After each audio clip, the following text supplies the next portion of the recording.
Hello children, now Maxx Marks by Vidya Prakashan has come up with your poetry section. Now when you prepare your poems, you must know the text of your poem properly and you must enjoy your poems. When you read, I'll read it out to you, we'll read it together, right? So before that, let me explain the summary to you. Amanda by Robin Klein. A little about the poet. Robin Klein is a well-known Australian author of books for children. She was born on 28th February 1936 in Campsie, New South Wales, and now resides near Melbourne. Now, all right, before I summarize it to you, we'll read the poem together. Now, if you look at the poem, Amanda, and then there's an exclamatory mark. Why this exclamatory mark is there? Because the mother is very commanding, very authoritative. She's always dictating terms to her daughter. So that's why the girl Amanda, who has been centralized, she is the center character. I'll read out the poem to you, and if you have your textbooks in front of you, you read it along with me, and preferably do it more than once, at least 2 to 3 times. Once you have read your poems, I'm sure you would understand them better and you will be able to attempt all your questions, whether they are based on your extracts or they are based on your short questions. You will very comfortably answer them, right? Okay, open your books. Now this is your page number 61, right? Okay. Don't bite your nails, Amanda. Don't hunch your shoulders, Amanda. Stop that slouching and sit up straight. Now who's saying all this? No? Mother. Mothers are like this, always commanding, always dictating terms. So what is this mother trying to tell her daughter? Don't bite your nails. Don't hunch your shoulders. Don't slouch, sit up straight. Now this child, just like all of you, she has her own dream world. She wants to escape from this. So now she gets into her thought process.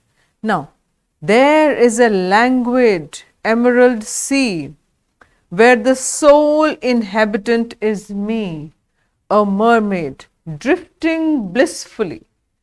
So this child dreams of a life which is far away from her mother's commanding and her dominating self.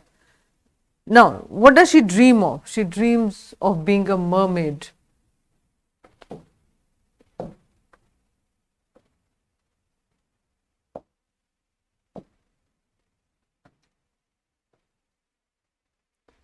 Drifting blissfully. So, a life peaceful in an emerald sea, a calm sea, where like a mermaid, she is enjoying her life like a blessing, peacefully, nobody to say anything to her, nobody to dictate terms to her. Then comes the next one. Now, there it is. It's not here, I'll just read out from the book to you. Did you finish your homework, Amanda? Did you tidy your room, Amanda? I thought I told you to clean your shoes, Amanda. See, the way mothers are. So, mother in her demanding and her commanding voice is asking her daughter, have you done your homework? Have you cleaned up your room? And have you cleaned up your shoes? So, you can imagine those commands coming from the mother. So, now next, what does she imagine? Where do her thoughts take her? Now she imagines herself to be an orphan, roaming the street, pattern dusts, soft snow with hushed bare feet, imagining herself imagining herself to be an orphan. Why? Because she'll enjoy her freedom. Nobody would be there. Nobody would dictate her terms. Nobody would ask her to do homework. Nobody would say anything to her. So next, she imagines and she longs for a life of freedom. Because according to Amanda, life of an orphan is much more blissful, much more better.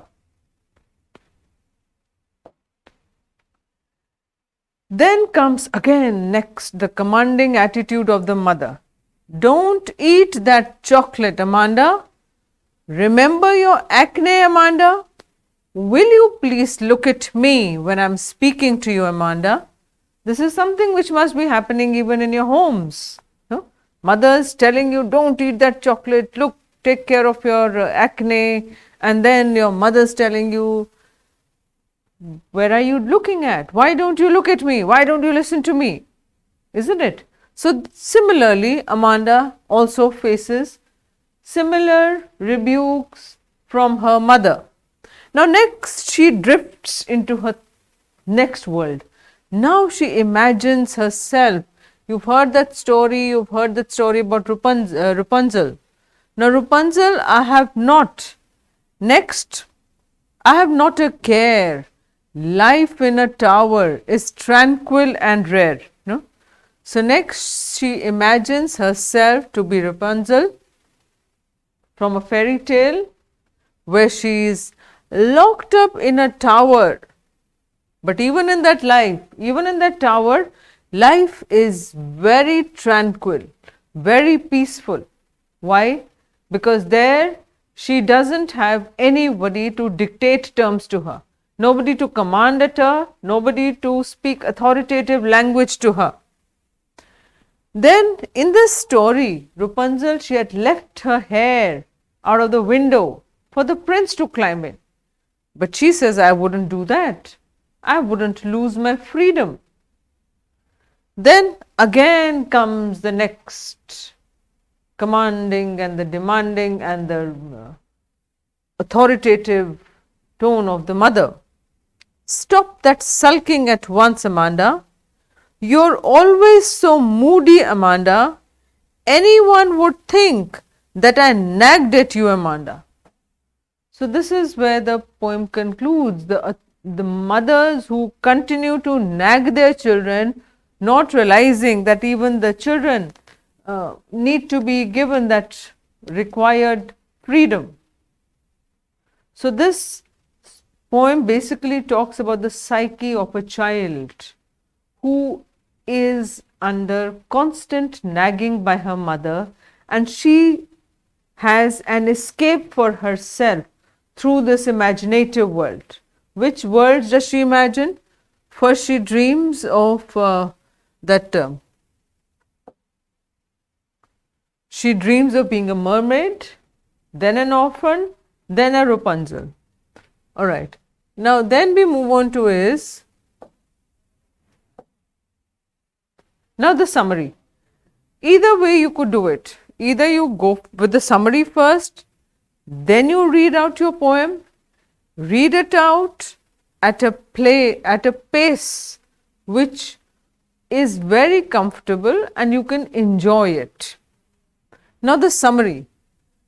Now the poem is about the views of a small girl named Amanda. Very clear?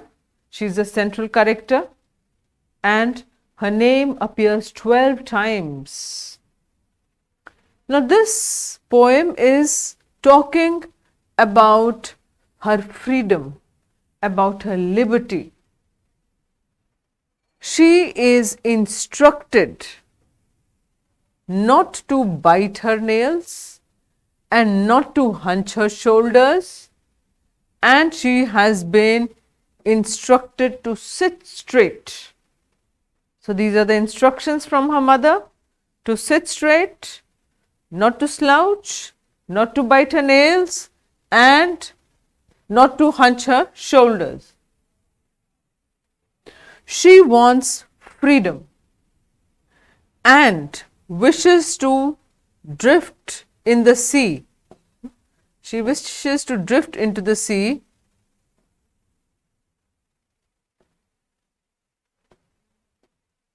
This is an I. She wishes to drift in the sea like a mermaid, blissfully sliding and enjoying her life like a mermaid. Then again we have the speaker. The speaker is asking her if she has done her homework. Next, cleaned her room, cleaned her shoes. Has she done her homework? Has she cleaned her shoes? Has she cleaned her room? No? Has she tidied her room? Now the girl again escapes into her imaginative world. Now, which is this next world she imagined? Now this girl wishes that she should be an orphan, roaming freely in the dusty streets. Imagines herself to be an orphan so that she could roam freely. Nobody to give her any instructions. Nobody to ask her, have you done your homework? Have you tidied your room? Have you cleaned your shoes? So she longs for a life of an orphan. Reason is freedom. Away from that nagging life. Next comes the speaker again, and now the speaker is demanding, or it's commanding this girl not to eat chocolates because of the acne that have spoilt her skin. So she's been asked not to eat chocolates, but the little girl does not even look at the speaker. She doesn't even look at her. Why? Because she strongly dislikes these restrictions. She doesn't want that every time her mother should be imposing restrictions on her. She doesn't like it.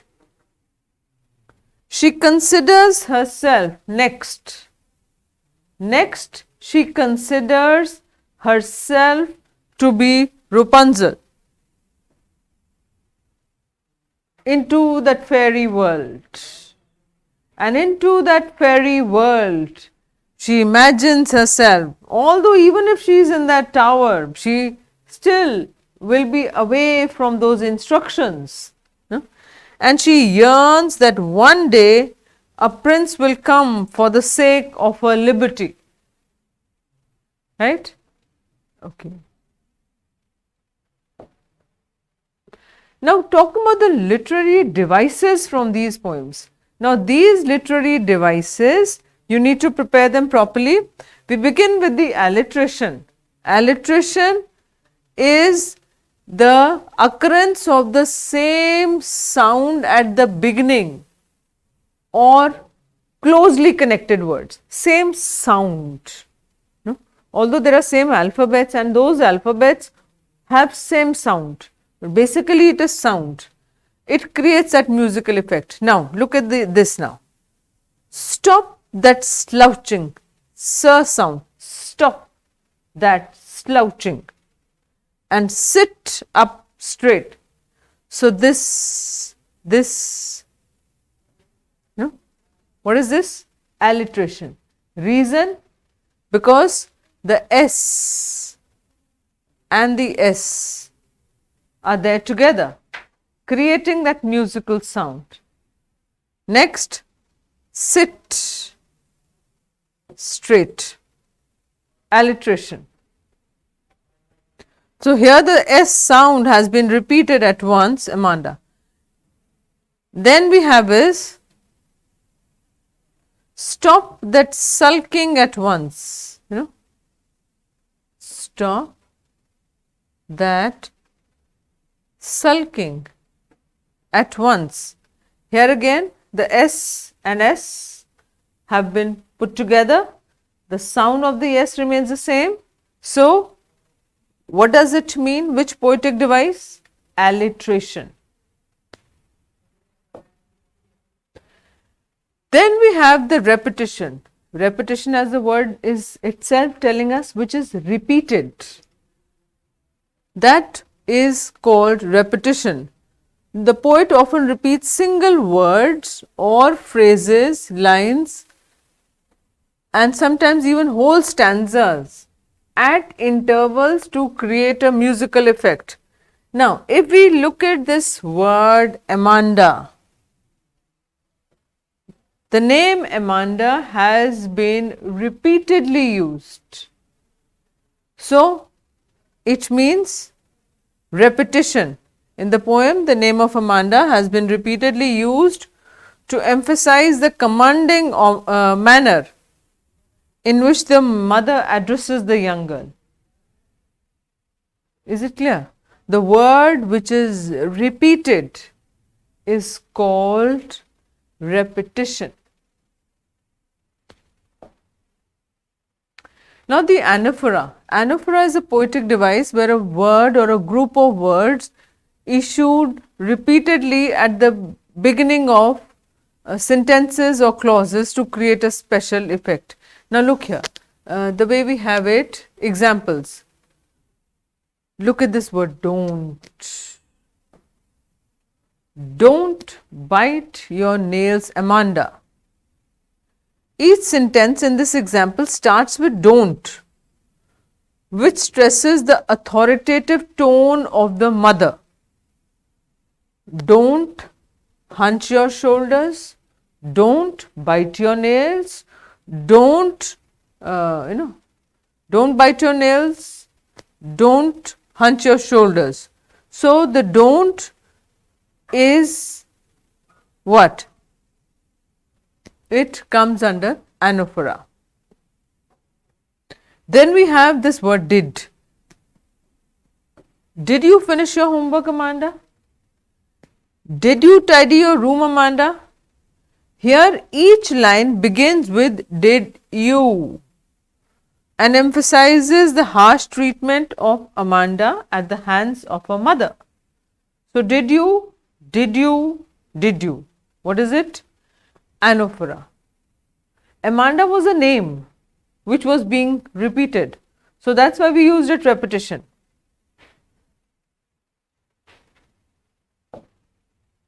Then we have this allusion. Now, allusion means an indirect reference or suggestion.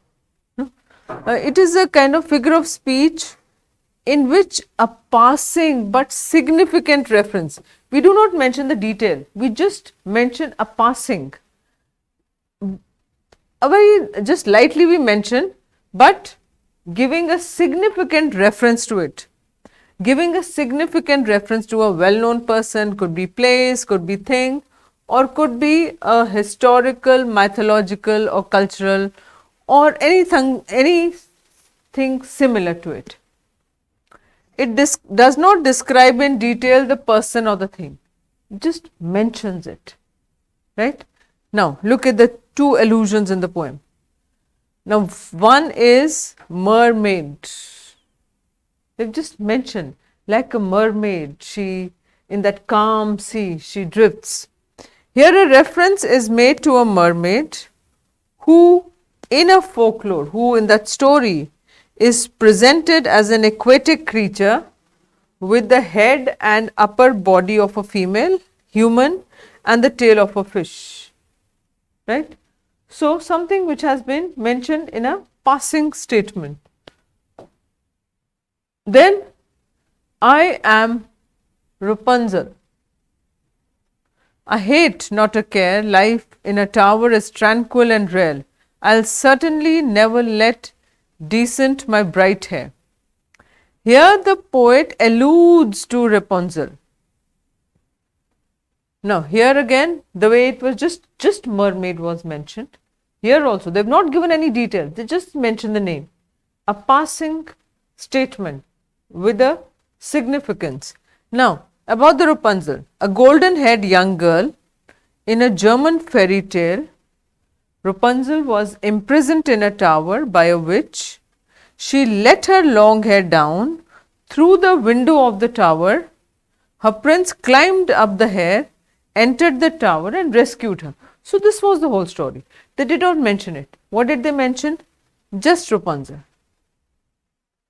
Giving that entire significance, why Rapunzel was being mentioned, so that even Amanda wanted to be away from that nagging, even if it was in a tower. Right? Okay.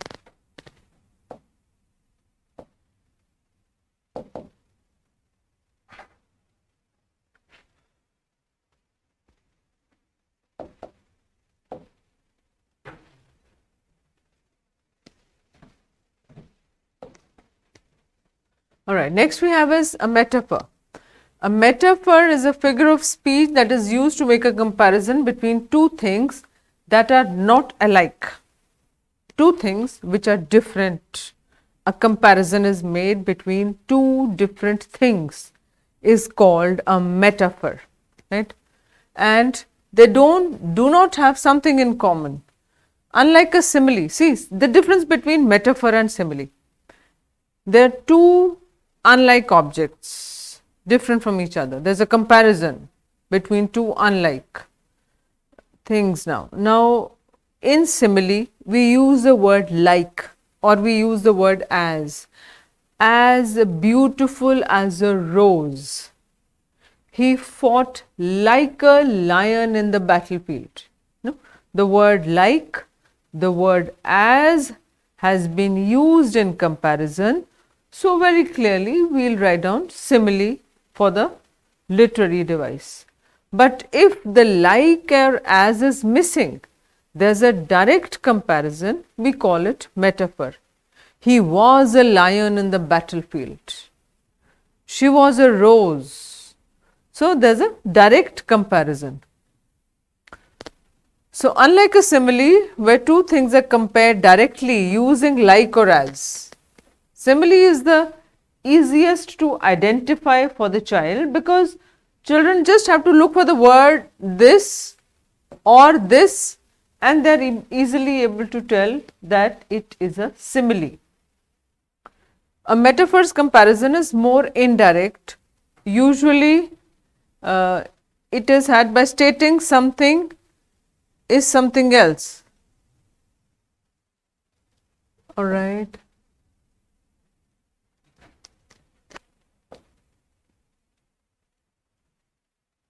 Now, with that, we come to your the summary we've discussed.